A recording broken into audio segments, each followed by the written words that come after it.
టిబెట్లోని ఓ air base లో China అత్యాధునిక J-20 stealth fighter air craft ను మోహరించింది. తాజాగా విడుదలైన శాటిలైట్ ఫోటోలో ఈ విషయం బయటపడింది. ఇందులో 6 చైనీస్ ఫైటర్ విమానాలున్నాయి. దీంతో పాటు 10 యుద్ధ విమానాలు కూడా ఉన్నాయి.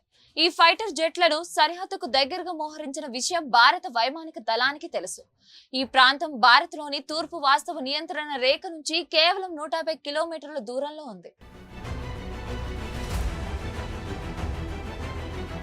షిగాచె ఎయిర్ బేస్ ప్రపంచంలోనే అత్యంత ఎత్తైన వైమానిక స్థావరం.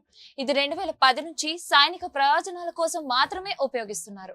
ఈ ఎయిర్ బేస్ 12,408 అడుగుల ఎత్తులో ఉంది. ఇది ప్రపంచంలోనే అత్యంత ఎత్తైన ఎయిర్ బేస్. భారత్ తన 16 రఫేల్ యుద్ధ విమానాలను మోహరించిన ప్రదేశం కూడా ఇదే. అయితే టిబెట్ లో J-20 యుద్ధ విమానాలను చైనా మోహరించడం ఇదేమీ మొదటిసారి కాదు. కానీ ఇంత పెద్ద సంఖ్యలో యుద్ధ విమానాలు అక్కడ కనిపించడం మాత్రం ఇదే మొదటిసారి.